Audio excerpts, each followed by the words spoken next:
Hello everyone, this is Charlotte and this is chatting whilst painting. I still haven't figured it out. Chatting and painting? Painting and chatting. Who knows? I'll figure out eventually. I'll probably change the name completely to the, later. There's a disclaimer at this part of this podcast. Sorry, my star's really kicking in already. That's another thing I do. There's a disclaimer at the start of this podcast because I do talk about some sensitive topics. So if you don't want to hear about weird shit, I would just change the channel, change the podcast, go and listen to something else. The other thing is I do swear a lot and I do go on tangents. So I might start on one topic and then end it on a different one, or just go on some weird rant about something. So I do warn you about that. If you don't want to hear that weird shit, find something else. I'm assuming you're all autonomous adults out there if you're listening to me at all. So yeah, it's probably best to go on. Find something more coherent. I don't know, maybe more relative. I don't know. Right. I've also got shit music playing, so if you don't want to hear that, I suggest you check out. I'm having trouble deciding what my topic is today. This is my second one for today, so I got a bunch of post-its, so I got some ideas. Some of which are weird, but I just have them. This is essentially shower thoughts, so I do tend to waffle. The topic for this one is grief. Grief is good. Yes, grief is good, but sometimes it's bad. But sometimes it's good, because you need to grieve, and some people just store it. I have had enough fucked up shit happen to me that I know what it is to grieve. You do need to grieve. You can't just internalize that and hope for the best. It is a needed thing. And I know there's a lot of people, like if you're anything like me, come from a poverty-based background, there is a push to be tough. You need to be tough. You need to toughen up. I mean, one of my mum's favourite sayings, oh, look, he decided to join us. Oh. Yo, Frankie. Anyway, he's just had a nap. He's not feeling well because he had his jabs on Friday. He's a bit snoozy. You a bit snoozy? Yeah, he's not well. He's had his jabs and he's a bit... but if you grew up with, like, in any kind of circumstances where you had to be, ready for the real world, toughness was sort of thrust on you. You need to be hardened up. My mum's favourite saying was harden up, princess. And I'm like, should you be saying that to your kids? But I know I've had one of those weird relationships with my parents. So I wouldn't use that as a benchmark for anything that I tend to raise as a child or anything like that. You okay, baby? He's got his ducky. He's not well. Look at him. Little Frankie baby. He's not well. He's not well. I think he had some kind of worms or something. The people that had him before me were like really irresponsible with his jabs. But where was I going? See, these are the tangents I talk about. Grief. So when you're faced with that circumstances where you have to, toughen up and internalize your feelings, it's not just a case of things like anger, it's also things like sadness and grief where you have to sort of toughen up and internalize it just to get through the experience. Some people mistake it as stoicism. It's not. That's stoicism. In no way do you ignore your feelings when you're being stoic. It's not. You don't ignore them. You work through them. Maybe use them to channel into different projects or better ways of doing things. You're right, baby. What you got? Well, that? He's not well. Oh. Little Frankie. You're not well. Anyway. Temperature. Look at his scruffy face. Not well. He's snoozy. But it's like I've had a few experiences in life where you really do need to grieve. Like if you've lost a loved one, or even if you've lost your job, actually. Ooh, that's a hot temperature. I don't like that. Anyway, it's best to let it out. And I don't mean that in a horrible way where, if you're angry, beat the shit out of someone. I'm saying that if you're angry, find a way to channel it into something. If you're grieving, find a way to deal with that in a constructive way. I mean, for example, I separated and divorced. I was grieving severely because, my entire life dropped out the arse. I didn't know where I was going, who I was, or anything like that. And I'd lost this one person who I'd attached my entire self and identity to. And suddenly he was just gone. And it's like, he might as well have been dead, because I had nothing after that, as far as I could see. I'd latched onto him and made him my world. I mean, from 17 to 33, he was all I ever knew. I'd never, you know, he was it. And then suddenly you get divorced, and it's just not there anymore. This crutch that you've built your world upon. Don't get me started on Landslide by Fleetwood Mac. You'll get stuck in your head. But, you know, you lose yourself in that. People tend to lose themselves in relationships and stuff like that. So it feels like, I mean, it felt to me like I was dying, to be honest, psychologically, emotionally, everything. My body had somewhat of a meltdown, to the extent where I had to go to a psych because I was apparently depressed. Apparently because I still have trouble recognizing what depression actually is or feels like. But, you know, I went and I had to go and see a psych because of this thing. It wasn't the thing that caused my, I don't want to even say episode. I would say, because I was still high functioning when I was doing it, but it was the blip.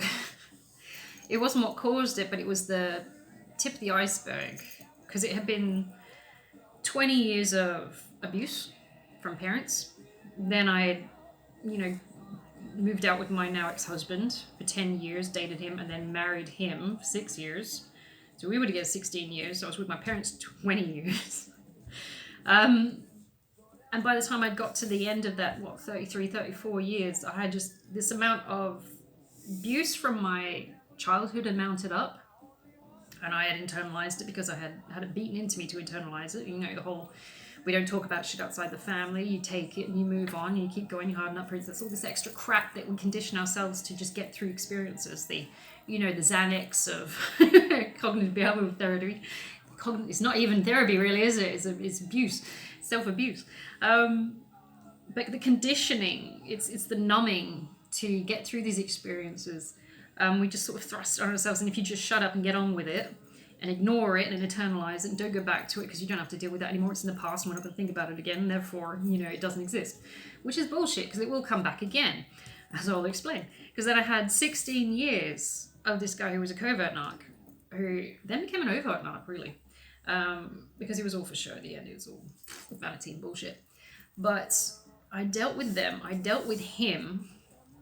And then I got to this 33 years where I had entirely absorbed myself into this marriage, and then I had nothing at the end. So I had my parents telling me who I was, and then my ex-husband telling me who I was, and then you get to this point in the thing where you just don't have anything to sort of latch onto. You've lost your identity, you've lost everything, you've lost your home. I was homeless at the time, I was in debt, and all this extra crap that went on. And it was just the tip of the iceberg of the last 33 years of not dealing with shit. And I didn't lose it, but I just couldn't stop crying. Is what it was. I couldn't sleep. I was having panic attacks. I was having PDS attacks. I couldn't sleep. I couldn't stop crying. And it was just the tip of the iceberg. I wasn't having any of this shit when I was down here, ignoring it and internalizing it, because I'm sitting there thinking, oh, I'll just get through it. I'll be fine. If I put it to the back of my mind, I won't have to think about it. But it was the grief of, being separated from someone who you thought might have been your bedrock. You're someone I could cling to and just try and help me cope with the rest of the shit. It's already happened. It's all right. That doesn't matter. If I've just got this one person who will help me get through this, I'll be fine. It's like, and then he leaves. You're like, fuck. So, it was everything. When I lost him, I lost a grip on a lot of shit. Not that I lost a grip on reality. But I tell you what, by losing that conditioning format of what reality should be, I had a lot more freedom to decide who I was and where I could go from here. That's the upside of grieving a situation like that. I gained my freedom. And at the time I felt like I was dying. My body was dying. I was panicked. I was having panic attacks. I was, like all these fucked up dreams and shit like that were coming back, and just internally screaming. Everything was elevated, and PDS was kicking off, and I was seizing up and shit like that. And I'm just like, I don't understand what I'm doing. All I know is I have to go to work and I have to deal with this shit at work, which is a high intensity teaching job, by the way. So you're dealing with other people's shit and you're putting on this fucking mask where everything's okay and nothing's happening in the real world out there. because the kids aren't ready to deal with the fact that you just got fucked over for the last 34 years. And so you don't take it out on them. But it was so much, and I didn't process it. I didn't deal with any of it until right up until this one time where I had nothing and everything collapsed. And I was there on my own, and I had me to deal with, and only me. And if you want to go into esoteric terms, that was my dark night of the soul. That was the ultimate one time where everything fucking dropped. That was my tower moment du jour. It was also, like the death card as well, because it ended. Everything after that was kind of shitty, like the ex-boyfriend, on and off for a while. Just like mediocre versions of that shit. It's just the ripple effect. It wasn't really anything of weight, the shit he did, because I'd already had the bigger version of it. So I had the weak version afterwards. I'm like, well, this doesn't really affect me. Fuck you and fuck off. The only addition was, like violent sex, which you can deal with quite easily. Just get rid of the source. It's not a problem. It is a problem. It's a real problem, and it shouldn't be happening. But, you have a choice in whether you stay or not. But that was the first big grief I'd ever dealt with in my adult life. Because when you're a kid, you're dealing with grief. It doesn't really register so much and so hard as when you invested the majority of your life in something and only to have it ripped out. That was the main grief I've ever experienced. So I do tend to refer back to that. If I'd had one of my parents died, it would be maybe a different scenario, but this is where I'm speaking from. So one of my parents died when I was a kid, it would be a different effect, I would assume, because then you'd have to adapt to a different sense of reality, as you know it, where you sort of had a thought or an idea that this parent would be around forever. I've got to deal with the situation where it's just a missing adult, which you... Having said that, I didn't exactly have supportive parents, so it would have been a different experience altogether as well. I do wonder what would happen. Anyway, sorry, so much caffeine. But to deal with the grief, I had to isolate. It was beneficial to me to isolate, because then I can understand who I was, what I was going through, and what I needed to do in order to get out of this dark pit. There is no point internalizing grief. Now, some people are good at the social side of things. They can go to people for help. They have networks. They enjoy talking to other people about this shit. I didn't. I don't. I isolate. I enjoy being on my own. Well, I don't enjoy it, but I prefer to be on my own when I deal with serious and difficult situations. At that particular time, I went to my brother's house looking for help just because I needed help. I needed somewhere to stay, sorry, my stutter's kicking in. A couch to crash on, moral support. I mean, even he was questioning, you sure it's broken, you can't go back? I'm like, yeah, I can't go back to it. Yeah, this guy wants an open marriage. I'm not doing this. I don't know if you listen to the other podcast, and it's a whole story behind that. But I needed to grieve, and I just spent, I think, about a week just crying in my brother's spare room, just trying to get my routine up and running to get me away from the situation that was happening around me, because honestly, everything crumbled. And I found the best thing I could do was try and find a way to promote the next best constructive thing to do. So I started signing up to the gym, and I didn't really talk to my brother and stuff like that, because I couldn't. I'm not a talker when it comes to that kind of shit. I journaled a lot. I do journal. I still have all my journals. I still write journals. But at the same time, it's not a case of sink into it and just let it consume you and destroy your life. I've never been one of those people. When something goes wrong, I tend to isolate, try and figure out what's going on here, and then try and work through it and build on that. It's like, what can I do that's different? How can I make it better? And, that's called a growth mindset that people tend to not adopt because it sounds like effort, but I think you should. Some people like to wallow, which I don't get that either. I mean, maybe you've got a greater depth and richness of understanding when it comes to grief if you do wallow, but at the same time, I find that it consumes your life and you never go anywhere with it. So whilst it is important to actually feel your feels, it's also important not to let them consume you into, degrading your entire existence because you can't get out of bed and you can't go and have a shower and stuff like that. But then again, that could be linked into depression, and I still haven't figured out how they knew I had depression. So and I've got a degree. So it was a complicated situation. And to have, you know, ASD thrown in as well, this idea of change that was so quick and sudden. I don't know how I fucking coped with that. I just remember, because I was trying to work at the same time, and I was, even when I got somewhere to live, which was my dead granddad's house because he had died and my parents wanted me to renovate it. My parents are weird. It's like, how can we help her deal with grief? She's just lost her entire existence and life. I know, you can renovate our house, and then when you move in, you can pay us rent. It's like, what the fuck, with what? So I have no monies. My parents are weird. They're really weird, and they wonder why I don't trust them. Exploitative.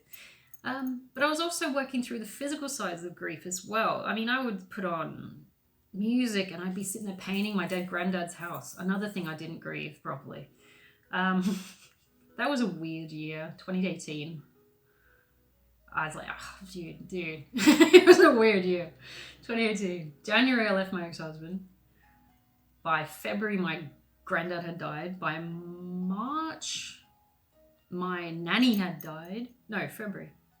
May. By May, my nanny had died. And I was homeless and in debt, and it was just a fucked up year. It's like, what the hell's going on? But I was sitting there renovating his house, and physical exertion actually helped regulate the energies, sort of thing. In dealing with my grief, I didn't sit and stew in bed. I went up and got out and did stuff, which I found to be useful. I mean, I was isolated in myself, so I could openly cry and not have to feel like, you know, feel bad. But, you know, it was really useful. I think, honestly, if you're going to deal with grief, even if you have to isolate, be free to actually cry. Don't try and hold that shit in. It's one of those horrible things that happens. It's unavoidable. You're going to be faced with circumstances where you get fucked over as part of life and adulting and everything. And you're not going to always get what you want all the time, or any of the time for that matter. So you've got to deal with this fallout from, you know, the shit feelings that arise from that. I mean, if you break up with someone, that's just like a minor grief. It doesn't feel minor at the time, but at the same time, you know, there's always got to be another person afterwards. And even if there isn't another person afterwards, you're probably feel better in yourself eventually. I know that after people break up, like when I left my ex-husband, I felt lonely afterwards because I was so used to having someone in the house. I'd been with him, we had moved in together at 19. And we've been inseparable since then. So, you know, to have no one in the house was odd. And the house I moved into when I eventually did get a house was this 4-bedroom house that was cold all the time, and it echoed and was hollow and had no furniture in it. And it was very odd. And I was sleeping on a single bed mattress on the floor, and I'd wake up and I'd go and do a bit more renovating, and then I'd go to work and come back and sit on my laptop and watch shit, and that was my life for a long time. I went a bit monk. But it helped me grieve because it isolated me from the distractions for the most part. There was still work to do in the gym and stuff like that, but it separated me from the distractions of having to perform for other people in a social sense. I found out who my people were, who I actually could rely on. Turns out it was no one as I thought it could. You know, I'm sitting there thinking, oh, my parents will be supportive of this. My parents blanked me for a large chunk of that. Like, I've never had a strong relationship, really, with my parents. But they knew I had separated. They would have heard it through the grapevine, because my siblings talk. I mean, my parents knew I was engaged before I fucking told them at the time. I'm going, how did you find out this? And so-and-so told me. So they would have known that I would have separated. But they just sort of left me to it. I mean, I don't know if they did it intentionally. I don't know if they did it because they are that kind of people. But I was so used to being isolated in order to deal with my feelings anyway, from childhood and up into teens and stuff like that, that it was a bit of a godsend. I'd already got used to it, so I didn't want them coming around and talking to me and trying to fake like it was all right, showing some kind of fake parental concern. I was happy that they stayed away. I was a bit like, you should be here, but at the same time, thank you for not being here. You know, it's absurd. Lots of people have different ways of dealing with it. Some people suggested to go to counselling. I went to a psych instead. I went to a women's clinic. But that was at the recommendation of my doctor, who I went to, because, you know, I turned up for one appointment saying I can't sleep. Is there anything maybe you could help me with? Give me something for it. Because I was just, ugh. But she said, look, you got depression. Medicating this isn't going to help. You're going to have to go to a psych. It's like, okay. And apparently it happens quite a bit for people my age. You get into your 30s and you start questioning your entire existence, and marriages start failing and stuff like that. So all the big decisions you thought you were making that were the right decisions in your 20s up until your late 20s tend to sort of, in your 30s for some reason. I suppose it's maybe because you mature as an adult a bit more. You start making different decisions, or shit just goes tits up and you realize the person that you married wasn't the person you were meant to be with. Because, you know, for certain reasons... you were ignoring the red flags or something, I don't know. But, you know, it's part of life. And I doubt this will be the first grief cycle I ever gone through. When I was with my ex-boyfriend, I grieved in the relationship towards the last 6 months of the relationship, because we had been together on and off, breaking up and stuff like that. And the person I had seen at the start of the situationship, I shouldn't call it a relationship, it was a situationship. He didn't put labels on it or anything. We went in together, technically. It was the John Cena of relationships. Can't see me, because I don't exist. He didn't like labels or making plans. But the person he had presented himself to be within the first month of the situationship was nothing compared to the person he actually was in the middle. And by the time I'd got to the last 6 months of the relationship and we were living together, he was completely an entirely different person. And I tried to brush aside all the red flags and stuff like that. But within the last, if we were living together 6 months, the last 2 months I had grieved the relationship and the loss of it already. It's like, before I even set foot out the fucking door, I was like, this is done. There's nothing here. There's nothing here. He doesn't even want to be here. I can't stand to be here anymore, because his actions were showing me that he didn't want to be here. I'm going just like, look, this was a thing. I don't know what this was, but at least we got clarity. Well, I got clarity out of this, so I'm gone. So by the time I stepped out the door and moved away, I had no fucking feelings left. And it was one of those odd grieving things, because while I was sitting there bawling my eyes out, he was down the pisser with his friends. And I'm sitting there going, this is the kind of person who doesn't give a fuck enough about me to leave a crying person, a crying girl, man. It's like, just on her own. I mean, at one time, he walked in the room, he said, I'm going down the pisser with my friends. And you could see I was visibly crying and upset. And I'm sitting there going, you just don't give a fuck that I am like this, do you? At all, right now, because of something you did. And he just went to the pisser, and it's like, you've just given me a snapshot of where you are in this situationship right now. It shows me clearly you don't give a fuck. So that's when I started, like, really, this is it. This is the death card. It's like, this is done. I've got no fucking hard feelings in stepping away from this. There was nothing to stay for. It was a one-sided relationship entirely. He didn't give a fuck if I was upset or anything. He was going to go get drunk with his mates and have fun. And I'm like, why are we even doing this? So that was maybe a shorter grief period compared to when I separated and got divorced. So I had, dude, it's Sunday. Why are you? It is, it's work. It's Sunday. Go away. So I had this massive run up to grief where I sort of got used to regulating my emotions and trying to sort myself out and find some kind of internal worth and working through a new identity of who I was and what I wanted to be and what I found valuable in morals and ethics and all this kind of thing. And I resituated myself, and then I walked into this situationship with this ex-boyfriend, and if I saw shit I didn't like, I called him on it.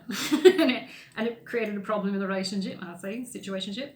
But at the same time, I knew in myself who I was. And through the grief process, I found out what was important to me. And I didn't shy away from trying to, stand my ground and keep my boundaries in the next one.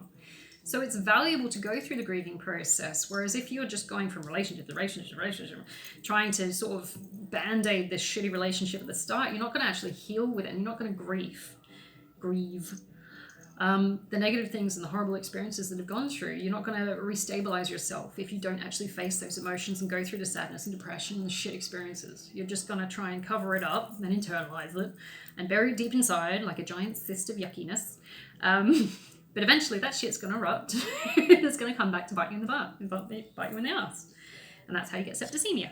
Why do I know that? So you've got to deal with it when you get it. I mean, I'm not saying absolutely wallow in it and forget who you are and let it consume you like a great big darkness. But I am saying it's like you got to deal with it.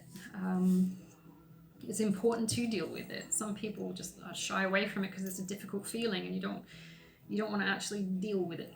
But it is needed. The best thing I found, like, because I've got a degree in behavioral therapy. I know I crap on about it. I don't even use it. I did it for shits and giggles. I don't know why I did it. Probably should look for a job with that. But, you know, it's the behavioral things, the conditioning is what got me through it. I didn't want to medicate when I was grieving. I made it adamant, I was adamant that I didn't want to medicate. I don't like covering up feelings with chemicals. I don't like that at all. I would rather work through it raw, that sounds right, than numb it. Because like my older sister was on depressants. I don't know if she still is. Both my parents are on depressants. I don't know if my other two siblings are on antidepressants. My lecturer, because I was doing a doctorate at the time, she's like, you just go on depressants and get on with it. But at the same time, I'm sitting there going, I'm actually feeling something. I'm supposed to feel this. There was a big sense that I need to deal with this here and now, rather than just covering up with medication and just getting through it and just, you know, just delaying reality is what I called it. It was important to work through it now. I mean, not wallow in it, but definitely have a fucking good look at it. It's like, what is causing this? What do I need to do? What's changed that I can't change or I can't have an influence over? How can I fix it? How can I make myself feel better? How can I give myself some purpose and direction as to where this is going? How can I regain some sense of control over my life, knowing that I feel like everything's collapsed and I have nothing left? And it's from that level playing field where I'd lost everything that I started to build a sense of identity, a purpose, a direction, a drive, a strong drive. Because I took all that anger. I have a lot of fucking anger. I like a lot of fucking anger. But instead of unleashing it in some kind of destructive, horrible nastiness that some people become like, I'm going to be an absolute asshole to everyone, I turned it into my projects. And I fucking love projects. I said, right, okay, so I'm going to keep a journal of my separation year and my divorce year, because, you know, when you get separated, you've got to be separated for 2 years before you can get the divorce paperwork. So I kept track of everything, and I said, what do I fucking want to change about myself? Who am I? Where am I going with this? And I wrote it down, and I started planning and project managing. I'm going, motherfucker. Because, you know, in a sense, I had a little bit of a pettiness there. Because I'm like, my ex-husband was a personal trainer. He was all about image and a sense of looking like, you know, some physical specimen shit. It's very vain. I didn't like it, and it's turned me off, you know, guys with that body type these days anyway. I just don't find it attractive because I associate with the vanity of what he was. But I knew if I had let myself go and crumble altogether, now he was a covert heading into an overt narc. If I let it go, he would have felt like he'd won. And it was taking that anger and my little smidge of pettiness and saying, I'm not going to let you fucking win, bitch. And turning it into a project where I signed up to the gym. I started establishing businesses. I went back to work. I took myself on a fucking holiday, to be honest. I went over to Invictus for Sydney for the war games. I say war games, it's actually like servicemen, and I looked to sources for inspiration. These people had gone through these horrible fucking experiences. Oh, my time's down to 2 minutes. And I looked for inspiration for other people. It's like, I'm not one to go ask for help a lot. I don't like doing it. I'm pretty self-sufficient, and I think that is a trauma response. Just because I didn't have people to rely on. But I went looking for myself for people that I could look up to or look at what they're doing with their experiences. And what I loved about Invictus, for example, was a bunch of soldiers who got arms and legs and shit missing, and they're dealing with mental shit and stuff like that. And you go and look at what they've done with their life and how they're still going, and they've coped with everything they've gone through, and they're still sort of pushing through. And I'm looking at my life and going, well, separation towards fuck all compared to what they've gone through. So, it gives you a sense of context and perspective, Nothing compared to that. I mean, so you sit there and think, well, maybe I can work through this. Because it's not really like I've lost a limb or something, isn't it? It's like, no, you're a bit tougher than that. So rather than lose it completely and just melting into my bed or something, it was useful to go on these little quests and excursions. I mean, Invictus was really good. I mean, I'm not a big Harry and Meghan fan right now. But what he did before he met her was pretty good. And it was great because I got out the house and I went over to Sydney. I had a look around and got into some new experiences. And I got myself out of the context that had caused the problem. I got myself further into debt doing it, but, worth it. Yeah, I had a weird year that year. I was in debt before I even went on holidays, and it's like, that's bad. It's irresponsible, but at the same time, it was a one-off, and I'm usually really responsible generally, but I allowed myself to just float that year. I didn't stress myself out too much with being the best person. You have to be the good girl. I just floated. It was not like I got into any kind of weird trouble either. I didn't spiral into some kind of alcoholic oblivion. I went to Sydney. I had a look at the Opera House. I went to the Invictus Games. I went to see where the settlers came from, stuff like that. It was all historic stuff. And then I went, oh my God, what did I do before? After that, in June, I went over to the UK and I went on some house tours and I made myself fitter. And I invested in myself to deal with the grief process. Here was an experience where normally what is normal? Any normal person would face that kind of separation and divorce and feel like it's a sense of rejection. Some people might completely collapse in that, and this strong sense of rejection, especially when you've been with someone so long. In order to combat that, I started investing in myself. I started doing things that I found were valuable and interesting. And considering I've been following this guy around for 16 years, it was nice to find things that I actually like to do, like going on trips and tours and things like that. And it did put me in debt, which is very irresponsible. But I think it was more of an investment in self, even if it did put me in debt, because I knew at the end of it I would be stronger and clearer with a greater sense of value and self-worth, having had those experiences. If I had just tried to, sort of yomp through it, I think it would have been worse because I hadn't taken the time out to deal with my emotions and feelings and grief. So, and bearing in mind, I was working the whole time as well. I wasn't, it wasn't like I had taken the year off just to have 2 holidays and that's it. I was working, had a holiday, working, had another holiday. So, I mean, it wasn't completely irresponsible. But no, it was worth it because I invested in myself. Hello, baby. You okay? He's not well. Look at this scruffy face. Oh, your Bubba. I hope he feels better, sure. You know he'll. Look at that. So it's important to work through that. And if you're going through grief, don't... Like, some people can go out and ask for help. I applaud those people because I was not conditioned that way to ask for help. My parents were very much... Funny enough, in the toxic masculine strain of raising kids. You think about it, men in the toxic masculinity theory. Little bum.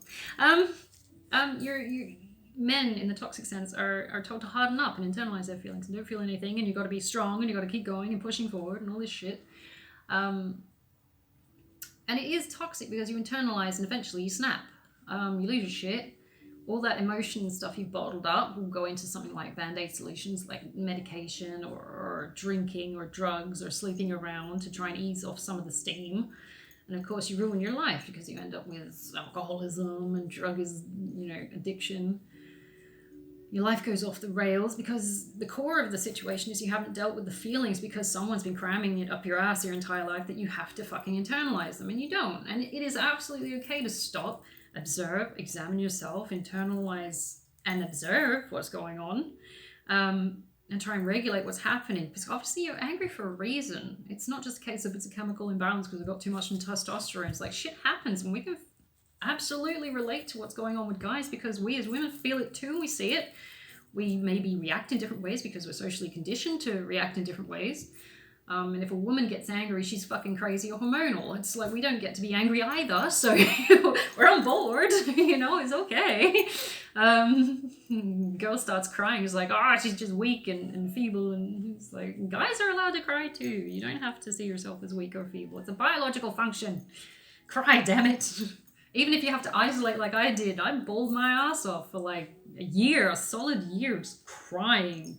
I'm listening to fucking sad ass music, and you know, because it needed to come out. It wasn't just a case of I was grieving my shitty ass marriage. It was a case of I was grieving a life I should have had, this person I thought I was, this person I thought I would die next to, this person I thought I would die for, you know. It was everything. And all the other shit that came before it. It was like my parents' shit came out. So I'm sitting there going through like fucking therapy. It's like, we're going to talk about your parents. It's like, I don't want to talk about them. We're going to talk about your parents. It's like, fuck. So even now I'm still working through some of that shit. It's crazy, and it doesn't go in. It's not a one-hit wonder. It's not a silver bullet that fixes everything. You have to keep working at it. It's like a super tight knot that you have to keep teasing out just to get some traction. You ever had like one of those necklaces chains? You just got to keep teasing it, and you're trying to you want to, but if you go too angry with it, you're going to snap it. Does that make sense? Maybe. But it comes and goes, and you're going to deal with that. Sorry, I'm just switching music. Fucking bipolar when it comes to music, I think. No. Don't even joke about that. But that's the thing, it's like some people just do not want to deal with it, and it will lead you to experiences which are detrimental to your health. Oh, I like that song. Ones which are harder to reverse because they've been left so long. Things like drug addiction is harder to deal with than the mental issues, for example, that lead towards potential drug abuse. Because not only are you trying to deal with the drug abuse, you're trying to deal with the mental stuff behind it. So if you can just get it when it's just the mental, before you even touch all the bodily destructive stuff, it's a lot, I say a lot easier, it's somewhat easier. So if you just deal with your mental health first, and stop internalizing your feelings. That's just not to say lose your shit and break some stuff. Although there are rage rooms, apparently, where you can go to and you can just break stuff with baseball bats and stuff. I think I want to take my sisters there, just to see what they do. But no, it's find a way to actively get rid of it. And if you're talking about like mood regulation in Reiki terms, energetic terms, they do talk about how the majority of your trauma is stored within places like your hips and your spine. So if you can find a way to, you know, either if it's just dancing or like yoga or Pilates or something like that, to get the body moving, you can actually whittle out a lot of the stress and stuff like that, which contributes to feeling bad in times of grief. Like I took up yoga and Pilates and the gym when I was grieving, and it did wonderful, wonderful effects on my mood and self-esteem. I met some nice people, my yoga people, which I still have 2 of them on Facebook. But they were lovely people, and it was great to have people around me. They can't find someone.